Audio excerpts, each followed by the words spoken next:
moins de personnes qui font 1m85, encore un peu moins qui font 1m65, etc., etc. Et en fait, in fine, on ne retrouve jamais de nains de 30 cm sur Terre ou de géants de 3 mètres. D'accord? Et bien sur les marchés, on retrouve des géants de 3 mètres et des nains de 30 cm. Dit autrement, ce qui ne devait jamais arriver, arrive.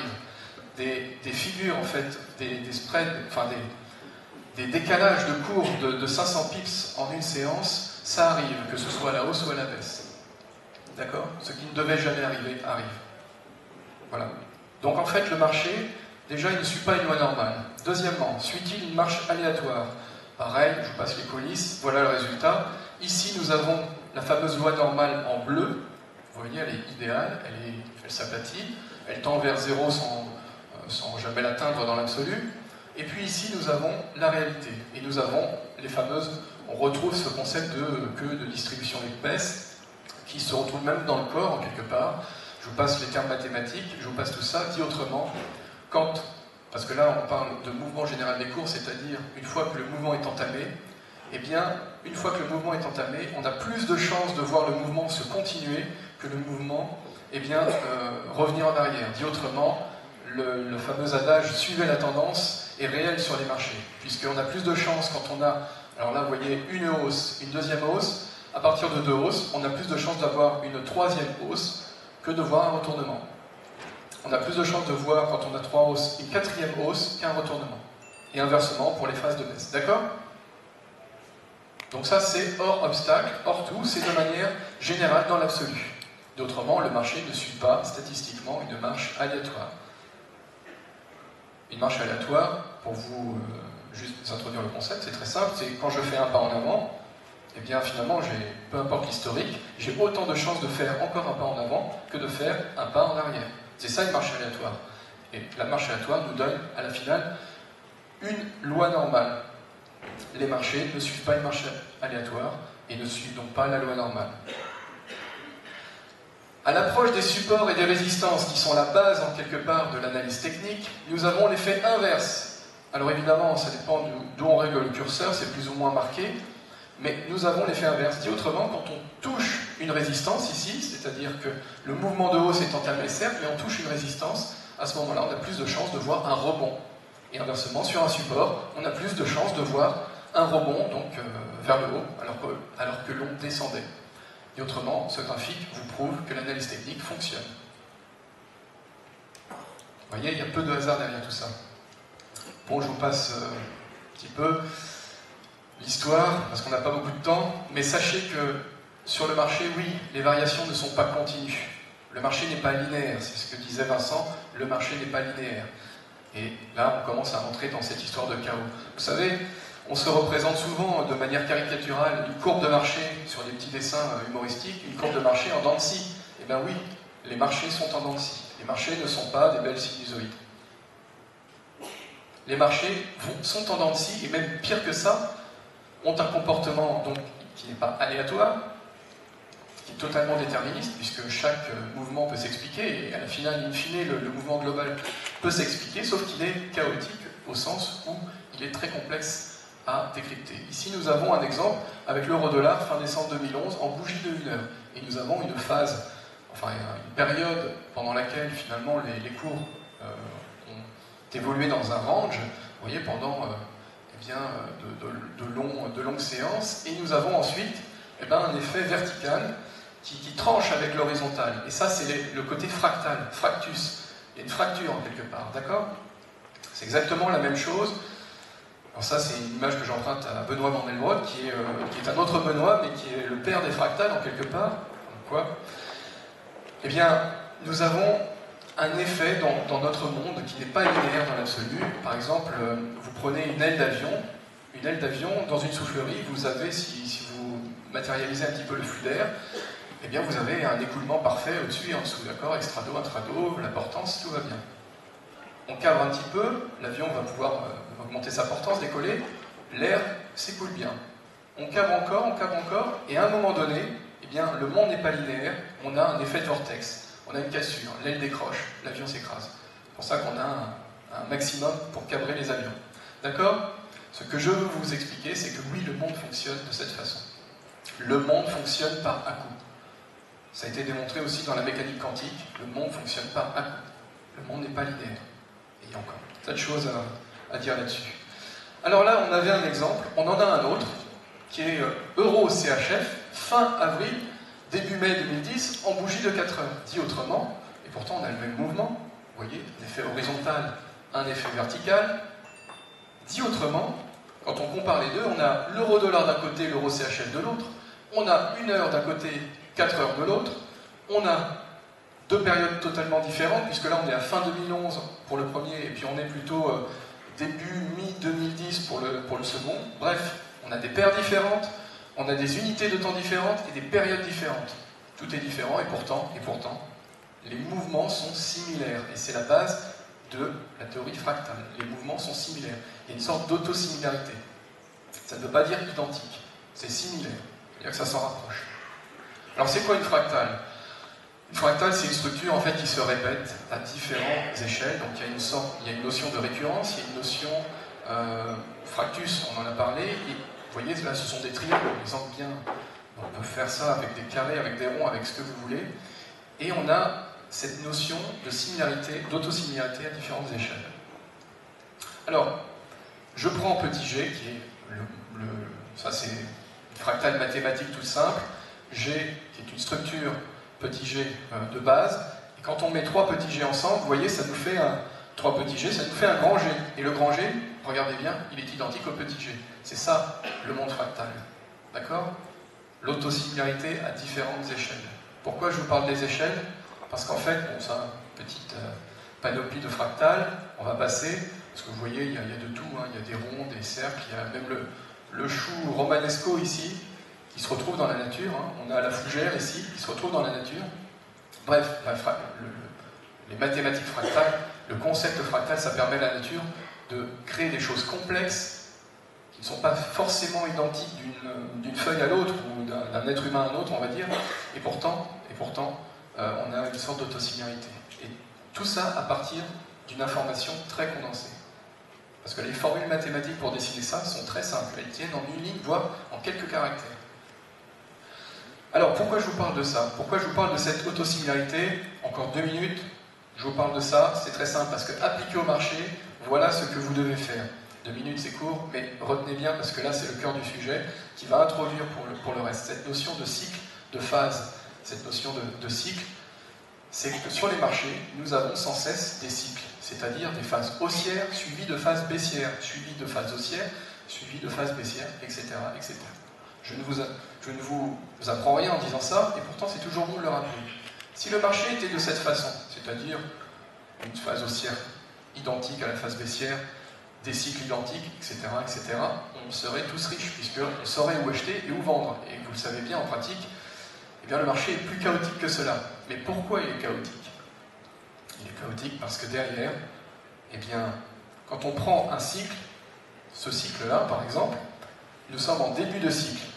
Dit autrement, ici, nous sommes, en fait, si on prend sur une unité de temps supérieure ce petit mouvement, disons que là, nous sommes en 1 heure, par exemple, eh bien, on peut avoir la même chose en daily, en journalier.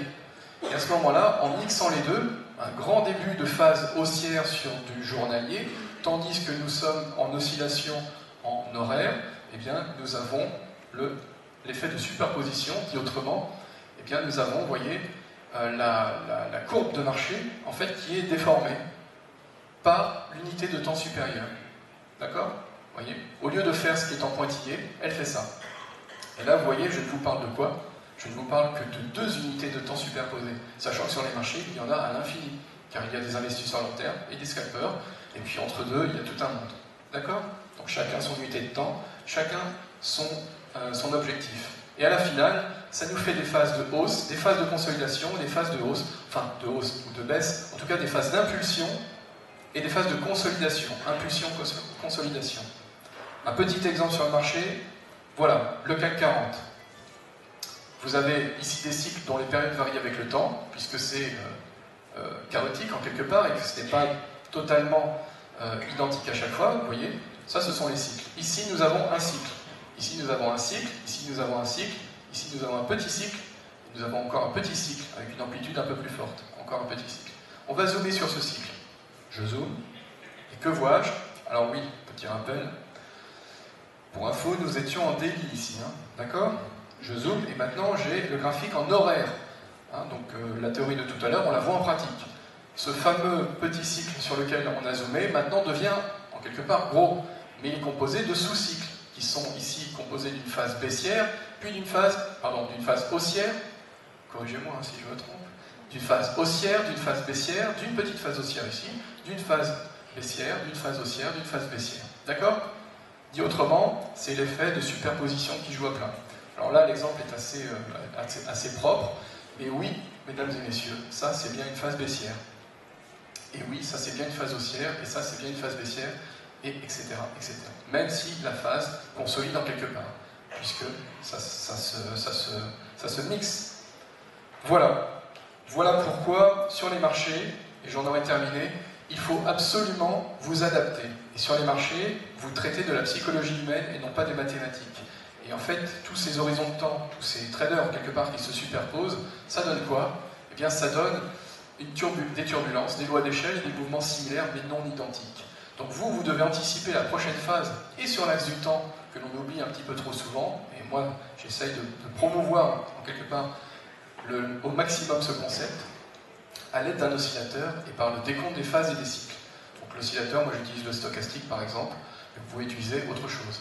Et vous devez aussi travailler l'axe évidemment des Y, et ça je ne me fais pas de soucis puisque tout le monde généralement le regarde et ne fait quasiment que ça, à l'aide des bornes données par l'analyse technique et de la volatilité attendue sur le fondamental. Dit autrement, vous devez travailler l'axe des Y, l'axe donc vertical, l'axe des prix, mais aussi travailler l'axe des X, l'axe du temps.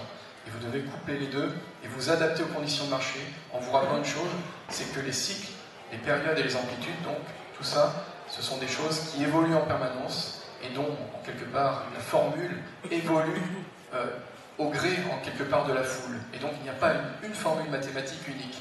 Vous n'aurez pas une formule mathématique unique. Vous aurez des formules qui évoluent en permanence. Voilà, j'espère avoir un petit peu éveillé en vous le curieux qui sommeille. Et maintenant, puisque là, c'est le concept fractalien, une application avec Vincent sur Fibonacci et les vagues d'Elliott. Merci à vous. Merci Benoît. Alors si on a le temps, peut-être que Benoît pourra nous proposer une application à une paire de devises bien connue. On va essayer d'avoir le temps. Donc autosimilarité, récurrence, décompte de phase, travail sur l'axe du temps, travail sur l'axe des prix. La théorie des vagues d'Elliott, elle, vous retrouvez tous ces principes-là, puisque vous avez un décompte en vague qui revient, qui est récurrent, et ce quel que soit l'horizon de temps, puisque eh bien, vous partez d'un décompte, puis d'un sous-décompte, etc., puis vous descendez dans les horizons de temps, et vous retrouvez à chaque fois le même processus d'évolution des prix. Pour moi, l'aspect le plus intéressant de la théorie des vagues d'Elliott, puisque c'est toujours très aléatoire de proposer un décompte, il y a toujours beaucoup d'hypothèses, puis le praticien d'une telle méthode a toujours plusieurs hypothèses de décompte, et puis au fur et à mesure de l'évolution des prix, il va en retenir un, ou considérer que celui-ci a plus de probabilité de se réaliser, etc. La théorie des vagues d'Elliott, pour moi, son approche la plus intéressante, c'est que justement, elle travaille bien, elle travaille profondément l'axe des prix, l'axe des ordonnées, en fait, l'axe Y. Le principe, c'est que, on ne sait pas, est-ce que nous sommes dans une 3, une 4, une 5, ça c'est jamais évident de vraiment savoir. Par contre, les vagues sont liées entre elles par des proportions. Et ces proportions elles-mêmes, à leur tour, sont récurrentes, quels que soient les horizons de temps. Alors ces proportions, elles ne viennent pas de nulle part. C'est Ralph Nelson Elliott qui, dans sa théorie, a considéré qu'il était bon d'appliquer ces fameuses proportions à l'évolution des prix. Et pourquoi? Alors ces proportions, elles viennent déjà en fait d'une série mathématique d'un mathématicien bien connu, donc Fibonacci. La série mathématique qu'il vous propose, elle se trouve ici. Alors elle est matérialisée ici. Vous avez les 14 premiers nombres entiers qui composent cette formule. Alors pour la construire, franchement, c'est tout simple, on va la construire ensemble. On part de 0 et 1. Et en fait, vous avez besoin de 0 et 1 pour la construire. 0 plus 1 égale 1, 1 plus 1 égale 2, 1 plus 2 égale 3, 2 plus 3 égale 5, 3 plus 5 égale 8, 8 plus 5 égale 13, etc., etc. Donc à partir de 0 et de 1, vous construisez cette série mathématique en procédant par addition. Alors cette série mathématique en soi, voilà, c'est une réalité, et puis certains paramètrent d'ailleurs leurs indicateurs de tendance, vos indicateurs de momentum, vous pouvez essayer de les paramétrer sur cette série mathématique. Typiquement, si vous utilisez un système de 3 moyennes mobiles, la 5, la 8 et la 21, la 13, la 21, la 34, bref, essayez à ce moment-là de faire plusieurs essais. Non. En fait, ce qui est vraiment important, et c'est là qu'on retrouve ce concept de récurrence, ce sont les proportions qui lient entre ces nombres entiers. Alors là, vous allez reconnaître des choses bien connues. La première proportion, c'est le ratio des 50%. Vous avez tous, j'imagine, sur vos graphiques de prix, à un moment ou à un autre, tenté d'appliquer un ratio de retracement de 50%. Tout simplement, c'est le premier ratio qui est entre ces chiffres, le rapport donc, entre 1 et 2. Et ensuite, le rapport entre 2 et 3. Et puis 3 par rapport à 5. Et puis 5 par rapport à 8. 8 par rapport à 13. 13 par rapport à 21. Là, on parle simplement d'un numérateur sur un dénominateur. C'est un quotient, une fraction. Eh bien, la force de cette fraction, c'est qu'alors on ne trouve pas précisément le même chiffre, mais ces quotients tendent régulièrement vers 0,61,8. Et quels que soient d'ailleurs les chiffres que vous allez comparer dans cette série mathématique, dès lors que vous allez passer le deuxième nombre entier, le deuxième numéro 1. Et ensuite, si on continue, si vous multipliez chaque entier par 1,61,8, vous obtenez donc la valeur du nombre entier suivant. Et 1,61,8, qu'est-ce que c'est? C'est le fameux nombre d'or. Alors ça, j'imagine que vous en avez déjà tous entendu parler. 1,61,8, c'est inexplicable, et ça se retrouve partout. La plupart des constructions, de l'architecture, on retrouve cette proportion dans des choses qui tout simplement tiennent debout. Prenez une porte. Une simple porte, c'est un ratio aussi qui revient de manière très classique, vraiment dans des choses extrêmement simples. Et honnêtement, on peut essayer de comprendre pourquoi. Moi, j'ai essayé de comprendre pourquoi, donc j'ai fait comme tout le monde, j'ai lu des ouvrages, j'ai parcouru tout ce qu'on pouvait dire sur ce nombre d'or, et il y a un seul mot que je retiens, c'est irrationnel. Voilà, c'est pas scientifiquement prouvé, mais ça marche, ça tient. Donc, Ralph Nelson Elliott, il est parti donc de cette série mathématique, il est parti donc pas uniquement du nombre d'or, puisque ce qui est assez fou dans cette série mathématique, c'est que le nombre d'or fonctionne extrêmement bien, mais il n'y a pas uniquement ce type de proportion, il y a le 50%, il y a le 60%,